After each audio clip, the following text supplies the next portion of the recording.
All righty, welcome. I am Heather Pierce Campbell, the legal website warrior. I'm an attorney and legal coach based here in Seattle, Washington, serving information entrepreneurs throughout the US and the world. Welcome to another episode of Guts, Grit, and Great Business. You are in for a treat today. Welcome to my new guest, Justin Breen. Hey, Heather. How are you? I've been excited to talk to you for a long time. We're both high fact finders and relatively high quick starts in the Colby world. So I think this will be a very interesting conversation. Oh, I think we're going to have a lot of fun. And for those of you that don't know Justin, one of my very favorite things about it, when a friend introduced me, he said, it'll be helpful if you know your Colby numbers. And so I did. I don't know nearly as much as Justin does about the Colby, but we had a really fun time connecting. And for those of you that don't know the full summary of who Justin is, Justin Breen is the CEO of the global PR firm BR Epic Communications and premium connectivity platform BR Epic Network. He is also author of the #1 international best-selling book, Epic Business, and his second book, Epic Life, which features a foreword from Dr. Peter Diamandis, which will debut this summer. He's an extremely active member of Strategic Coach 10X and Abundance 360 Summit, and he has an incredible global network of visionaries and exceptional businesses. And having connected with Justin already, I can attest to that. Action, get stuff done, right? That's right. That's right. Justin, welcome. I'm so happy to connect with you.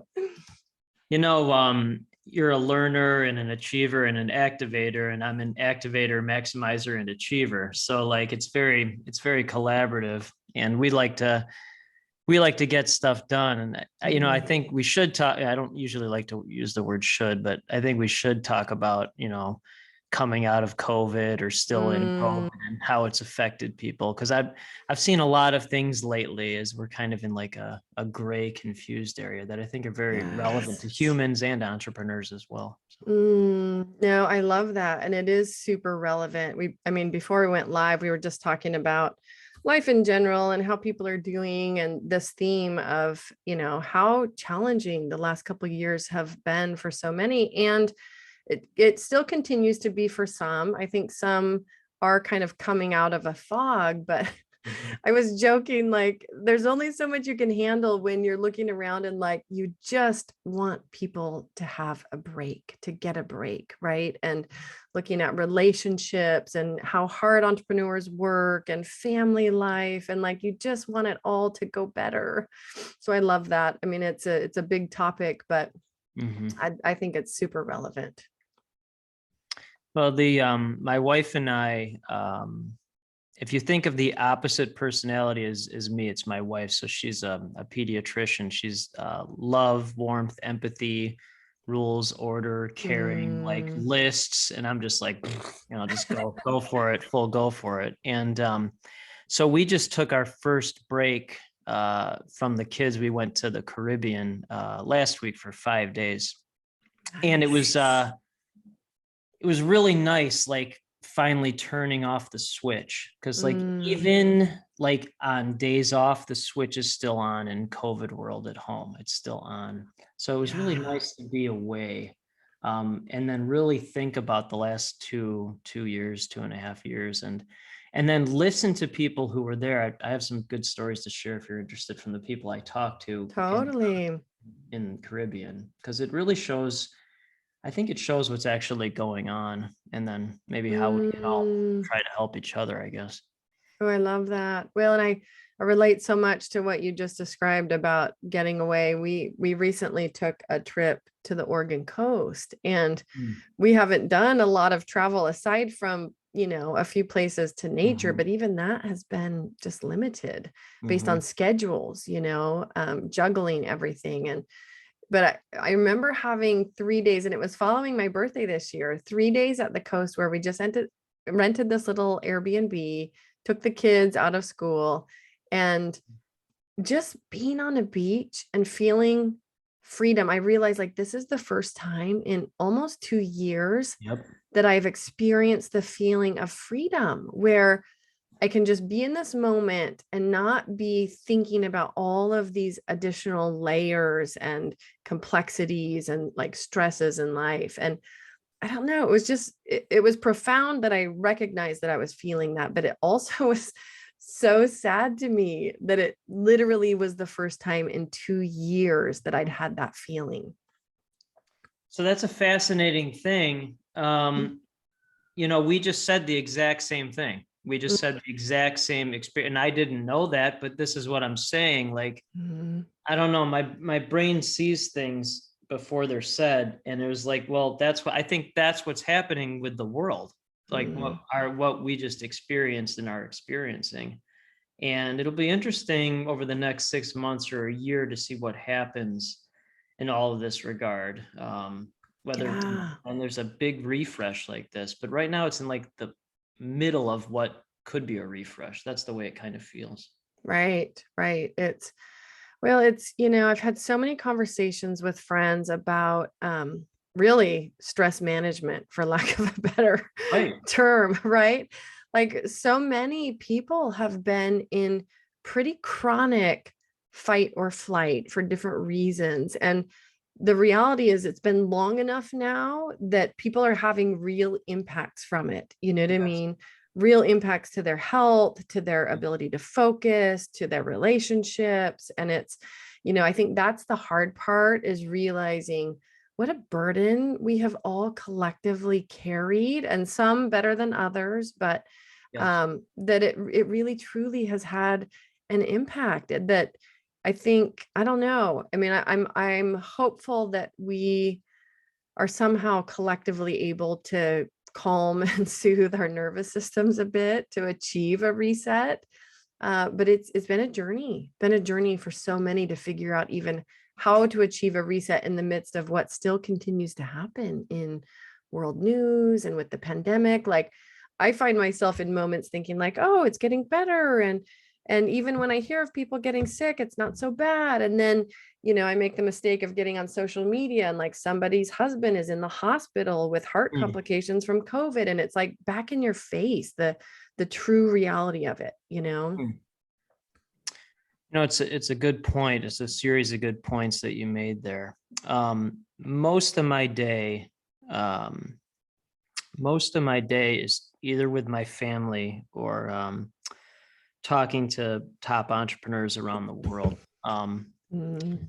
Mm, Most of them are fairly wealthy, and mm, many of them have had excellent business success over the last 2 years or created new companies. mhm. And I mean, I'm very grateful. Business wise, it's been a tremendous last couple of years, and created a second company with someone I've met in person once. So I'm very grateful for that. Right, So right. all of that background, it's like still, even those folks, I think what you said is very profound, because I think it's finally catching up, even for those folks, the 2 year, Mhm. that's what I've seen. That's what I've seen. Yeah, I think there's a lot of days, and I don't know if this is really a conversation about mindfulness, about how to call on support in our life, like what it Yeah. is, all of those topics. But so many of us have learned to carry a lot in our lives, Yes. even in normal times, right? In the best of times. And so I think it's easy for us to just think like, oh, well, we can layer on and this is sustainable and we'll get through it and it's all fine. And then some Yeah. days you're like, wow, it's really not fine. Like I've got to address what this stress has done to my body or to my family or to my parents or whatever. But yeah, I'm really keeping fingers and toes crossed for people that we are collectively able to have conversations about it and Mhm. somehow create meaningful support, in ways that moves the needle for people. I have a great example of that. I have a great Mm, example of that.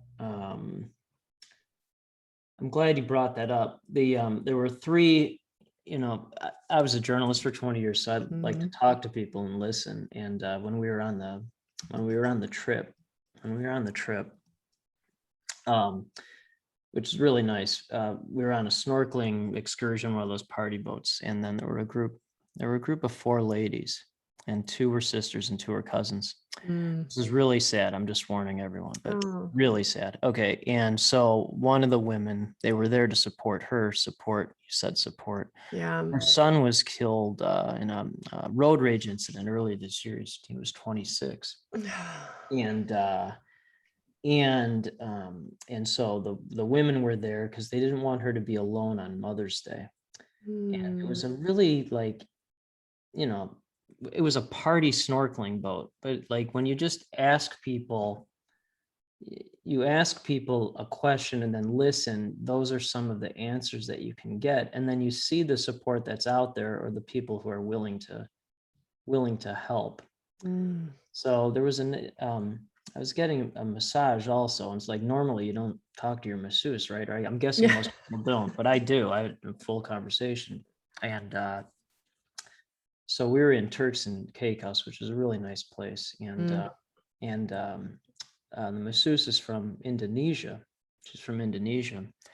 She has 3 young kids, and she hasn't seen them in 2.5 years. She hasn't seen them in 2.5 years. And then she sends all her money home. I asked her, I'm like, "Oh, what's your favorite restaurant here?" Because I was looking for a restaurant tip. She's like, "I've never eaten in a restaurant here in 2.5 years."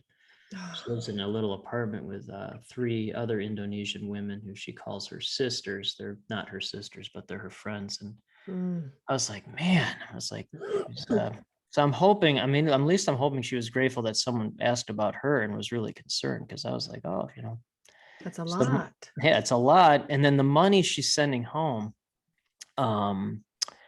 a lot of it, or some of it's going to her, I think it was her 11-year-old son, and he's taking entrepreneurship school. So it always comes back to entrepreneurship. So I'm like, oh yeah, Right. There it I is. mean, yeah, I'm happy to help your son. Happy to help him. That's So amazing. Oh, well, and what an example of, first of all, sacrifice. I'm right. constantly reminded, even in our hardest of times, like how many people have it harder. Right. And like the breaks that we have gotten during COVID, I'll just be honest, getting a meal out, like picking up a boxed meal to go that I didn't have to make. Nice. Right. But you realize, like, given your story that you just shared, what a pretty big deal that is, and it is fascinating, like modern conveniences, how Yes. even pre-COVID, think of how many restaurants couldn't even, like, they didn't have online ordering. No. Right. And just the way that we consume things is different, but like that simple meal ordering, like, first of all, what a benefit it is in somebody's busy life, and to not have had a meal out in 2.5 years, like what a sacrifice that woman is making. Think about that. Yeah. Not seeing your children, but here's what, and these folks are not entrepreneurs, which doesn't matter, but here's what stood out. They didn't make excuses. They weren't making excuses, and they were choosing to fight through. And I have so much respect for that, whether someone's an entrepreneur or not. Right. Doing what it takes. You do what it takes. I mean, what separates entrepreneurs from, humans, I mean, we're barely human, really. I haven't met one at the highest level. I'm not talking about consultants or business owners or employees. Entrepreneur, true global entrepreneur. That's most of my day. That hasn't overcome at least one of the following 4 things. Most are 2 or 3, and then I talk to a lot of all 4s. A lot of them. So the 4 things are bankruptcy or potential bankruptcy, 2, depression, 3, the highest level of anxiety you can imagine, and 4, likely and or possible traumatic experiences as a child or young adult. I would say maybe what you went through counts as the young adult with your mom. I would say that counts. That's borderline young adult, but it counts, I think. But most people, they use those as excuses, and then entrepreneurs, and then those folks I mentioned from the Caribbean, figure it out. I mean, just figure it out. Yeah. Well, it is interesting. I think entrepreneurship is a metaphor just for life in general. 100%. Doing what it takes, right? That's a great simplification. I've never thought about it. Mm-hmm. Entrepreneurship represents a simplification of life of doing what it takes. That's tremendous, Heather. That's a home run right there. Wow. But it's, what's interesting is looking at human nature, because I think so many people do what it takes. And entrepreneurs are a rare breed. I'm going to say that it's, I think from a statistical perspective, they're less than 10% of the population. Well, you count business owners and consultants in that world. The people I partner with are maybe 0.1% of the population. Right. Maybe. Right. The very smallest percentage. Yes. But so they are rare. It does take a certain amount of, I don't even know what. It takes a certain amount of something to be an entrepreneur, and especially to do that with any longevity, right? Correct. Right. But humans in general, you have examples every day of people just doing what it takes that I think can just serve all of us in our collective journey, including entrepreneurship. Really from the standpoint of like calling on the strength of the human spirit. I mean, all of it is one big journey in learning to do what it takes. And some of us do it better than others. Like sometimes when I'm really struggling, I'm looking around because it's like certain lack of support, or I haven't built support in the right way. Right. So often I'm clear that whether we succeed or not has to do with how capable are we of asking for support, but also what resources do we have in our corner? What resources can we call on in our circles, right? And that sometimes it really is less about grit and this fierce independence that often gets like so romanticized in entrepreneurship, and is really about like, do you have family connections? Do you have people in your community that help support your children? Do you know what I mean? Do you have outside communities that like it's so much bigger than that? And so, one of the things that I talk about is how do we become more resourceful? Right. With And I think, L's. what was that? 2 L's at the end. Yeah, resourceful. And I think it's often by slowing down and looking, like observing and acknowledging, first of all, how many of us have resources that we don't call on.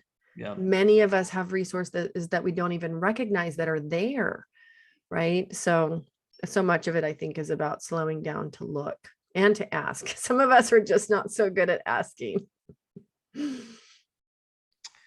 Well, you're in your strength finders, you're learner one. So I would say it's easier for you because you want to learn.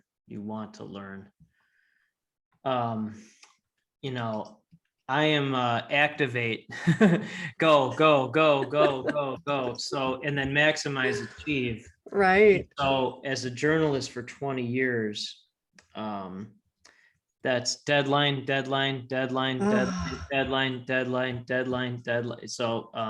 so let me ask you this, because that, when you put it that way, it's like, oh man, that's one of the things that, so if you look at like a traditional legal career, and I'm clear that I'm not traditional, I've intentionally created. You're an entrepreneur who happens to be in it. Right. But that deadline type of career or business, like, how did you manage your stress levels? How did you manage cortisol? How did you keep it all together? Because that is a really challenging model to persistently work in, right? So that's a great question. I have been most at peace in my life when I was skydiving, jumping out of the airplane, and then driving. I took my car to an F1 racetrack and was going probably 150 and full concentration. So when I'm in full activate, maximize, achieve mode, that is my natural state.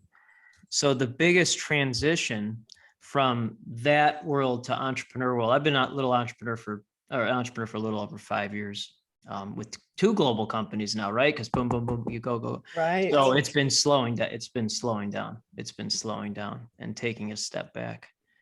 And Now, what I will say is having a human wife, and then two somewhat human children has made me slow down because I prioritize family first. But I also talk to at least 1 to 2 entrepreneurs every week, because that's most of my days talking to people like that. And those people, 1 to 2 a week, have let entrepreneur life destroy their family life or prevented them from ever having a family. So I'm like, well, that's a bad idea. I'm not going to do that. So just a dad who happens to be an entrepreneur, and I would never, ever, ever let this life destroy my family life. I wouldn't do it. I know you wouldn't either, by the way. No, I mean, you put it that way, that just is like a gut punch, right? When you show that clear delineation in or relationship actually between entrepreneurship and how many people suffer on the personal side.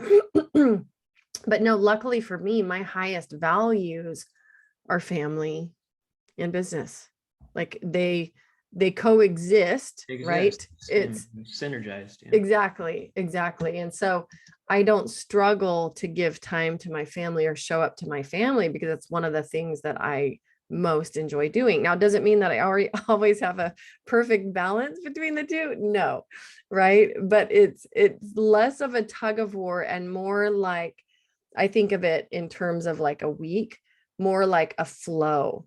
Like maybe this week more time went into my business and next week more time is going to flow to my family. Like that's an interesting take. I haven't heard that before. You like a weekly flow chart. That's interesting. I know you interviewed Chris King and he talks about the flow state. So that's an interesting thing that you've taken that and done it with a week. So there was a question I had for you. Is your husband a stabilizing human? Like my wife? Yes, he is a scientist, has a job. Right. Perfect. Great. So I asked that because now how my brain works, I don't know why it works like this, but it does, is I just see the patterns and then I just know the answer. So not always, but usually people like us, visionary wackadoos like us, marry stabilizing humans, usually. Not always, there are exceptions. So I always ask people, like, I'm like, well, so is your spouse a school teacher or a nurse or a social worker? I haven't asked scientists yet, but I will start. I usually ask a police officer and they're like, how did you know that? I'm like, well, because if you don't have that, I mean, imagine if you married someone like you, or I'm trying to horrifyingly think if I married someone like me, one of two things. It's one, the greatest company, insanely amazing life ever, or two, more likely, I think, complete disaster. 100% agree. Well, and it's why when people the question that I usually get is like, oh, did you marry another attorney? And I laugh. I'm always like, that's a hell no. And but second, like I agree with you that a fellow visionary entrepreneur type, I just don't think it would go well. It would, well, there are exceptions and sometimes it does go well, but most of the time, I mean, because there's no balance and there's no accountability. Have you Colby'd your husband? Have you Colby'd him? I haven't. I should make him do. I should ask him to do it. I cannot recommend. I mean, if there's anything that could be taken out of this for anyone who's listening to this, including us, but Colby, yourself, and then your spouse. Yeah. So I'm an 8671, which that's a full unicorn score. I have high quick start. Right, you're very high on Fact Finder. That's right. And follow through and quick start. That doesn't really exist, but it does. And then my wife is an 8742, so she's also an 8 Fact Finder. Wow. 7 follow through, a 4 quick start, lower, and then a 2 implementer using your hands building. So we don't build anything together, completely ignore that. And then the funny thing is Colby will match your scores and then give a report. You're a high fact finder. See, I can already tell you want that. And they're like, my wife's name's Sarah. And they're like, Justin, when Sarah's talking, don't change how you are, but just don't walk out of the room because she needs to finish her sentence. And I just want the answer. So you might be doing that too, by the way. You just get out of there and hey, and your husband's still talking. I could see that. Oh my gosh, so funny. So one thing I have to ask you is, when were you first introduced to the Colby?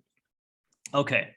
So just as background, I apologize. I'm a high fact finder, so I fact find answers. So the only thing I write down before I meet someone is their name and their Colby score, because I immediately know who I'm talking to. Because Colby is not your personality; it's how your brain works. I want to know if someone's actually going to do something or overthink something to death and never actually do anything. So that's not a good conversation. Overthinkers as opposed to active thinkers. Okay, so that's one. And then two, I'm in an entrepreneurial group called Strategic Coach 10X. I'm very grateful to have been in that for, Jesus, it's been 3 years. It's been 3 years now. And so the name tag on your strategic coach thing is your name, and then the industry you're in, legal, or maybe legal marketing, whatever it is. It's not the name of your company because nobody cares about that. And then it's your Colby score. So the thing with you have a 3 follow through. Most of the folks I talk to have 3 or 2 or 1 follow through. So if they don't hire at least 1 or 2 people, it's not going to get done, or it's going to be a nightmare. It's going to be a nightmare for them to follow through. What I've noticed about entrepreneurs who happen to be attorneys like you is they have high fact finder, which you do, and that makes total sense. And they have relatively high quick start as well, but lower follow through. So that's why they're not overthinkers engrossed in paperwork all the time. A typical attorney, you're not like that. Interesting. So I was talking, actually, you introduced me to Mark, right? Mark and I were speaking a day or 2 ago. Oh, great. And yeah, we were talking a little bit about the Colby, and I was saying the interesting thing about it is because I wasn't, I think sometime in the last year I was introduced to it, right? So I took it.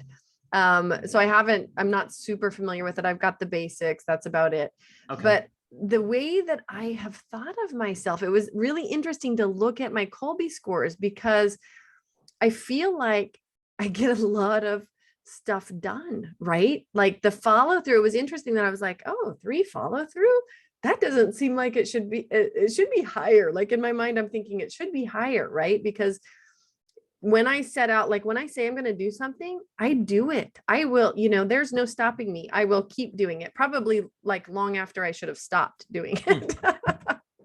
And so it is interesting to look at that follow through score and be like, and like interpret and try to reflect like how that actually shows up in my life, right? And the quick start, I get like 6, because I feel like I have quite a bit of activation energy, and like I'm decisive, where I'll decide something and jump in. But I mean, I'd be so curious, because I'm sure you see all the time with your knowledge of people as well as this Colby score, like you can so quickly identify exactly how it shows up for somebody, right? Yeah, well, you're a 7 fact finder, so you just 7 fact found what you're trying to figure out about yourself. That's what. Yeah. And I'm an 8. I've only met 2 9s in my whole life. I've never met a 10. I don't think you ever will meet one, because they would be in a cave doing nothing else. Maybe in a library. I always picture a 10 as a Hasidic Jew reading the Talmud. I was raised Jewish, so like I could just picture like a Hasidic Jew just reading the Talmud and never leaving the room, maybe for a bathroom break, but bringing the book with them.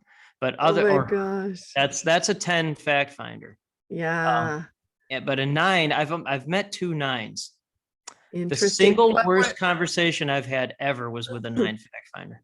Oh, wow. I was going to say, what was their particular business or occupation? You want to guess? Journalism? Close, an attorney.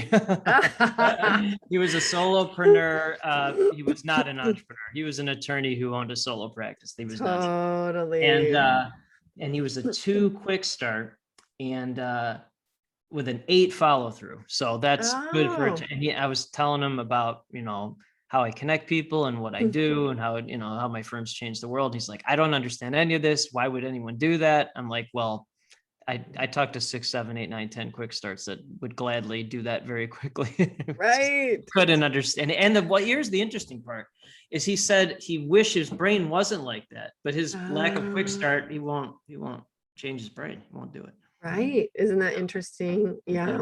Well, how many of us wish that our brains were different in some way, right?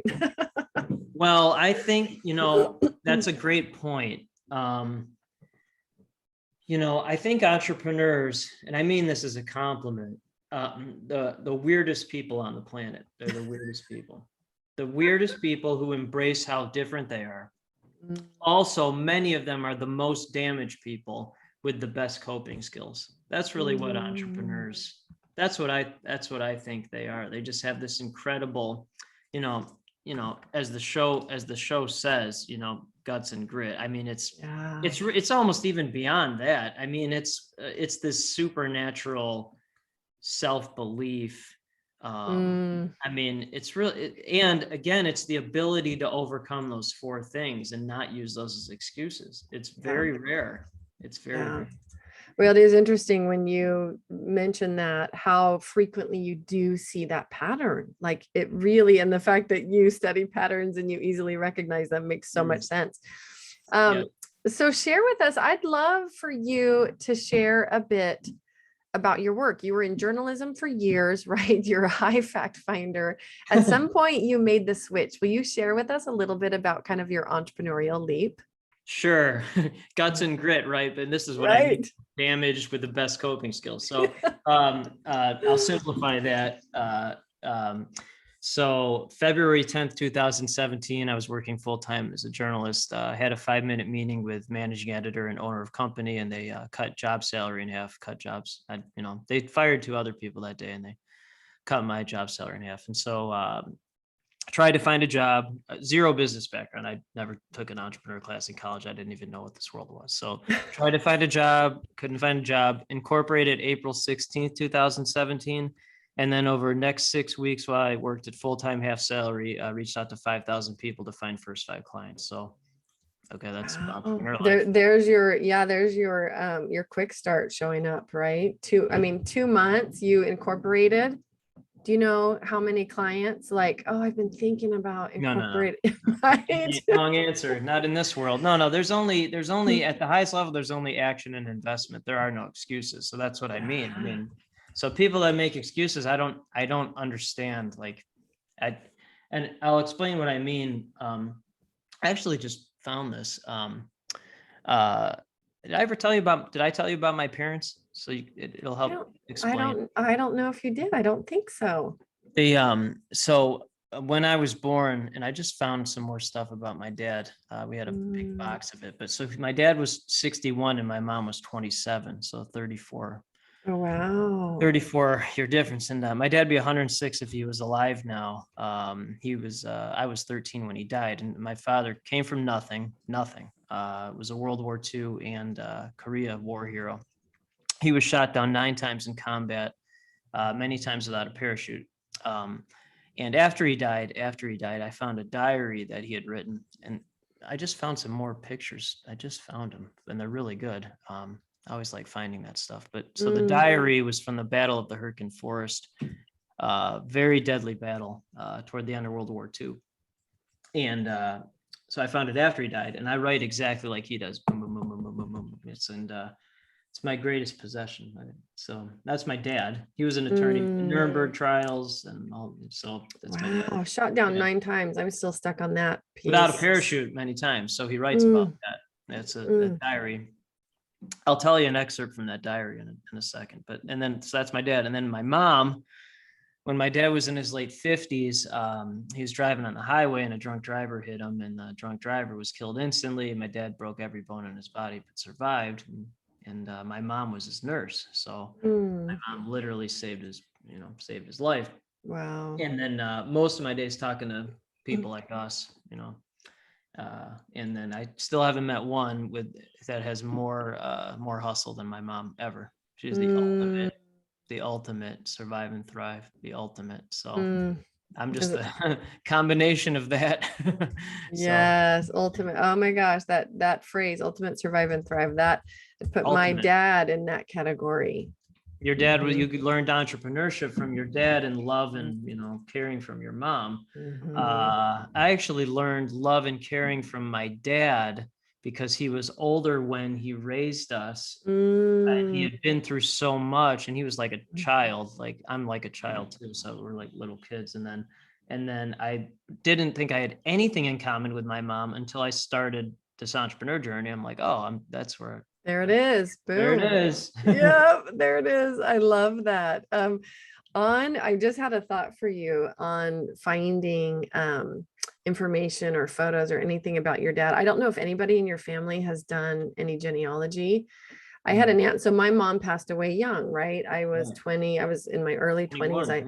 I had just started law school, um and my aunt just told me about this service or app. I just downloaded the app called Family Tree.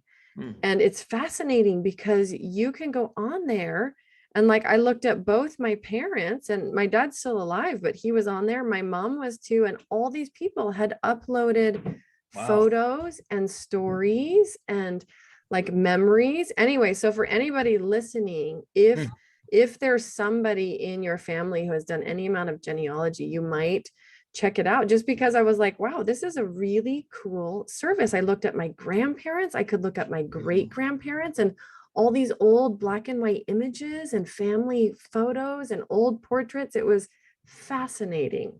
So Family Tree.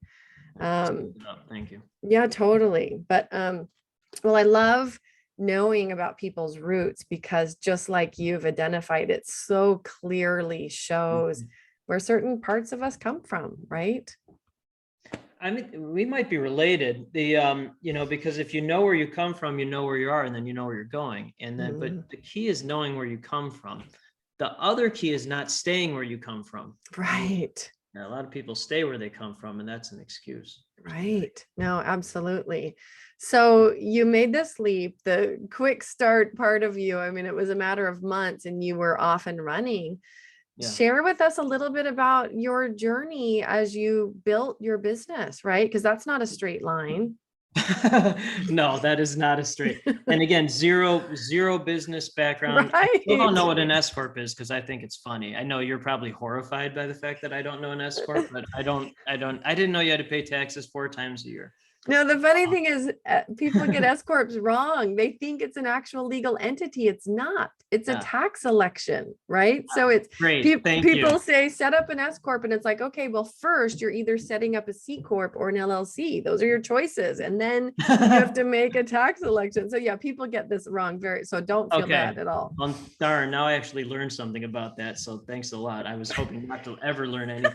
Okay, that's. I'm sorry, the fact finder in me could not help that response. 7 fact finder, and I'm gonna 8 fact find eliminate what you just said. So, but no, the entrepreneur world is there's no straight line. It's it's learning from overwhelming rejection and then figuring it out. But again, I figured one of the chapters in my first book is when you start a company, it takes 2 full years to figure it out. So knock on wood, I'm very thankful. The first company's always been very profitable, but it really didn't start to sink in until year 2, start of year 3, because like the process was really seamless. It raised rates to weed out what do you cost and charge folks, and it started to get in better groups, higher investment level groups, and and it just started to flow more. But no, I mean, most people actually say it takes longer than 2 years. Maybe my quick start and activator shortcutted that, but I think you did. Maybe, but yeah, maybe I did. And then again, having a stabilizing human wife, I mean, that's the most important thing. But like most people can't, they're not born to be an entrepreneur, and that's fine, by the way. They're just not. I mean, there's a very, very, very, very small percentage of people who can get job salary cut, reach out to 5,000 people with no business background. I mean, it's just, but that's fine. Right. Your story with that leap reminds me. So when I graduated law school, I didn't know anybody. I didn't have attorneys in my family. I didn't have connections in Seattle. And I remember creating an Excel spreadsheet. One of the guys I went to law school with actually wrote Excel. So I created an Excel spreadsheet, and I was like, I have to have a face-to-face meeting with an attorney in the Seattle area at least once a day until my work like my plate's overflowing, right? And so everybody else I knew, and this was after 9/11, it was the worst time in 30 years to be graduating law school. Entrepreneur life. It was terrible. Yes. And here I was scheduling coffee and lunch dates with every attorney. Like if I saw your name in the paper and you were an attorney, guess what? I was going to contact you and ask you all about your career. If you called me to potentially buy my car, I was selling a car at the time, and you were an attorney, guess what? You're going to be my next lunch date, right? I mean, I did this to everybody, anybody that was an attorney I wanted to learn from. And it was literally probably about the same time frame, 2 months. I was doing legal work before I even passed the bar. I probably shouldn't say that out loud, but I was like research, writing, drafting, right? But nobody else was doing that. They were sitting behind desks, sending off resumes and just hoping that they were going to get a phone call, And so you do just have to do it differently. It's the only way. The formula, again, my brain turns everything into patterns, but the formula for creating a successful global company is surprisingly simple. It's surprisingly simple. You just said it. I'll simplify it. Is you see a problem, create solution, problem solve, successful global company. So everyone was doing it a different way. That's a problem. Create solution. You did that. Problem solved. Successful global company. So now you're, Damon, John, and all, okay, great. But they didn't see at the start. But first company, I was a journalist for 20 years and created an entire business model based on how PR firms annoyed me for 20 years. So create solution, problem solve, success. Every PR firm, when I started this, they laughed. Oh, that'll never work. Okay, that's fine. Great. And then new company, annoyed by every platform that lets everyone in, because that's annoying. People at the highest level don't have time for that. So create invite only connectivity platform. So problem solved. Right. That's a global company. Right. Yeah, exactly. I mean, there were so many, I can relate to that on so many levels. So many people that did not understand what I was doing when I created and launched the legal website Warrior, which was my second business, right? Well, people like us are usually aliens within our own family, community, and vertical. The only people that understand us are top entrepreneurs on the planet. So that's why most of my days talking to top entrepreneurs on the planet, because they're the only ones who understand what I'm talking about. And otherwise, it's a one-way conversation that goes into nothing and very, very confused other end of conversation. Right. So. Exactly right. Well, and I think I already know the answer, but my next question for you is, what do you love most now about your work? What do you think the answer to that is? Well, I know what you spend a great deal of time doing, which is connecting with folks, right? Some of these top folks. And I also know the point of your second business, which is bringing all of these great minds together, right? Creating this community that is not, like you said, the open platform that comes with all the problems that an open platform has. The purpose of my life is to be a connecting superhero for every visionary, abundance, investment mindset entrepreneur and share their stories with the world. So that's so all my companies are that from a media standpoint. And then the second one is just technology SaaS platform for a purpose in my life. And what I'm most grateful for is it allows me to show my two young sons who are 9 and 7, almost the same age as your kids, almost. Yeah. That this world even exists. So that's my favorite part. And then I get to spend all this time at games and running with them. Right. Do they ask you questions about your work? Like how well, yeah. Okay. So my 9-year-old is a 3296 Colby. He's done his strength finders. He's competition 1. Shocking. He just finished. He's one of the top 9-year-old 5K runners in the state. He does 21-minute 5Ks, which for a 9-year-old, that's not normal. That's insane. So the local paper just did a big story on him. I'm very grateful for that. The 7-year-old's a 4294 Colby. He's more of a stabilizer, like my wife, so I'll probably have him retake it. But so we talk about simplifier versus multiplier. We talk about global entrepreneurship. We talk about raising rates exponentially to weed out what do you cost or charge. So those are the conversations we're having. And so this is different than business owner world. This is like true global connectivity thinking world. And it's just such a gift to be able to have those conversations with my kids. And then my wife is actually starting. I'll be curious if your husband actually is starting to understand what you're talking about. My wife's kind of is now. She kind of is. The funny thing is I joke with people on my podcast. I could talk and say all sorts of things about my husband and he would never know. He would never get on here. Listen. That's hilarious. Oh my God. But perfect. Great. That's fine. Right. Wonderful. Totally. I laugh so much because it's like, anybody around the world could tune into this and my husband never would. That's and so fair. it's like the secret podcast to him. You think he's a 10 fact finder? He is a scientist. He is a scientist. He's not a 10 fact finder.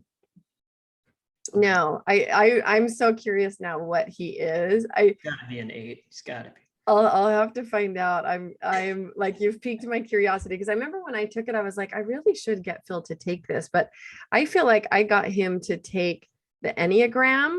Is that a struggle to get him to do it? Kind like a little bit, not huge, but it definitely like if you've done the quiz, it's a little bit of a commitment, right? It's like 20 or 30 minutes to get him to like do something that, and this is making my husband sound like more resistant than he is. He's super helper guy. I get it. But you get it, right? So I'm like lists and all that. Yeah, I get it. Right. I know. He's probably high on the activator, like fast action taker energy, because he's a doer like me. Like this is partly why we get along pretty well, is that we're both doers.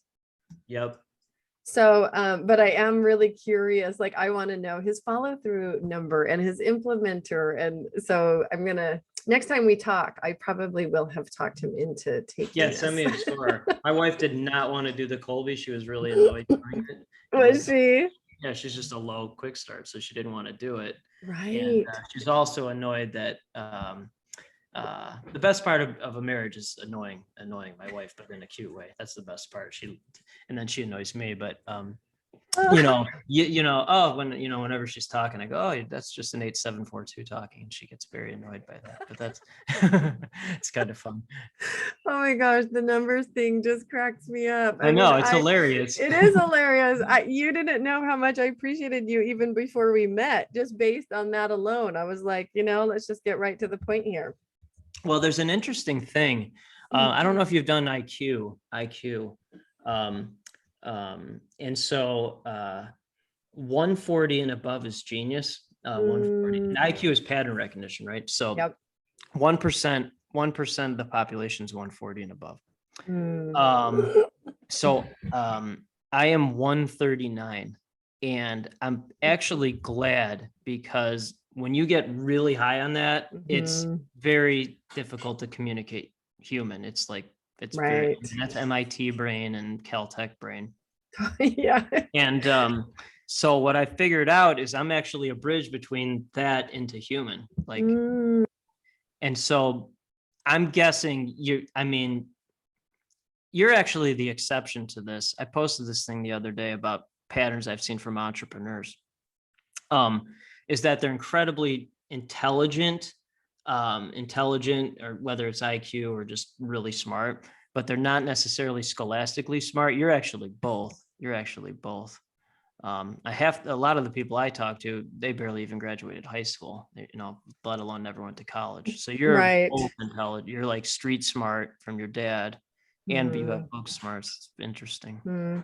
Yeah, that was something that I just came with. Like some people, they have to really talk themselves into working hard, and that it just wasn't my path. I have always, it's the learner in me, right? I've always enjoyed learning. And so showing up to school and doing well and working hard to excel. I wouldn't say that I was one of those kids that like everything just came automatically. I mean, I've tested at very high levels. I don't remember the last time that I had to even take a test, but you know what you got in your ACT? I bet you got like at least a 32, at least. Yeah, I was. I've always been in the 99 percentile and above on any score. I mean, any testing that I've ever taken. Right. And so it was, at some point, I don't know where it was, if it was prepping for law school, I remember trying to figure out, I don't even know, like it's been that long since I've taken a test.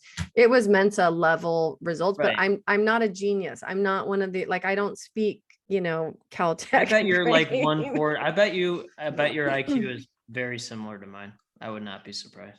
Well, because like you, I feel like I can relate to both. I can speak human and I really enjoy humans. That is the truth of it, right? So people I find endlessly fascinating. And of course, through my work, the whole point of my work is to help support folks who are making a difference, for people who are making a difference. 1 second, I'm gonna hit pause because my husband is flagging me for here we go. You're looking Get for his this. Colby. What was that? Get his Colby. Colby. I know. Well, I'm gonna have to remember how long it takes to actually walk through 20 that minutes. test. 20 minutes. minutes. Okay, so I'll have to do a swap of some kind. Like I will order dinner. You sit down and take this test. Oh No, but I'm not Caltech brain. Like that's not my path. And what I was saying though about people, now I remember because I got off track, is that my joy really is in supporting entrepreneurs who are making a difference in real human lives. You know what I mean? That's it. Like I want them to have better, more successful, thriving businesses. I want them to have the legal support that they need to really build their business the way that they should be, so that their work impacts more people. Yep. So yeah, that heart I got from my mom for sure. Well, Justin, I would love for you to share where and how you like to connect with people, if somebody's listening and thinking, I want to go check out what Justin is doing and look at his website or find him online, where do you like to connect? Yeah, this was a really good interview. This is a good one. I can't wait to hear your husband's Colby score. That's I promise you, it's next on my list. My curiosity is piqued. Incredible. It's going to be amazing. Yeah, and then use that with them, because that's right. That's a good one. That's a good well, one. I love that you said there's some report you can run that talks about. They'll do it. They'll match it, and then they'll do like a 7-page report, and that your fact finder will go nuts. Yeah, hilarious. Yeah, hilarious. And it'll tell you not to walk out of the room. That's what it's going to tell you to do. But oh my gosh. Okay, so that's one. And then website is brepicllc.com, BREPIC LLC.com. Okay, so I probably said that wrong. I said BR Epic, but it's Brepic. I would say 90% of people say it wrong, and I think it's hilarious. So I never correct them. Well, that's all right. Now, if you're listening, now it's Brepic. I love it. So go visit, and we will share your links, Justin, in the show notes. We will share. Do you connect with people on LinkedIn? I know that. Oh yeah, I have 28,000 followers on LinkedIn. Yeah. Of course, there's your answer. So you can find Justin on LinkedIn as well, and we will share that link also. You can visit the show notes at legalwebsitewarrior.com/podcast. Justin, what just a fun and enjoyable conversation this has been. I so appreciate your perspective on things and your willingness to just really talk about anything. It was fun. It wasn't what I was expected, and it was better than I expected. Thank you. I never come prepared for any interview, and then have interviewed thousands and thousands and thousands of people, and I only come prepared with 2 questions. One, who were your parents? Because if you know where you come from, you know where you are, you know where you're going. And then I always ask or end every interview with anything else you'd like to add, something that would be good for the story, something I'm missing, because many times they want to say something, but it was never presented in a way where they could say it. So other than that, no preparation. No, it's so good. It's, I just love, and I tell people all the time, like in entrepreneurship, there is no business over here and then the rest of life over here, right? It's like this. Yeah. And on that note, the question that I typically end with is there a final thought or takeaway that you'd like to leave people with? Well, normally I say, if you're a dad, be a dad, but I will say in this case, if you're a parent, be a parent. So, that's family's the most important thing. So yes, it is. No, that's a perfect ending, and so true, because why else are we doing all this, right? I don't have the answer to that. Yeah. No, I love it. Justin, thank you for being here today. I so appreciate you, and I really look forward to being in touch. Sounds good. Thank you very much.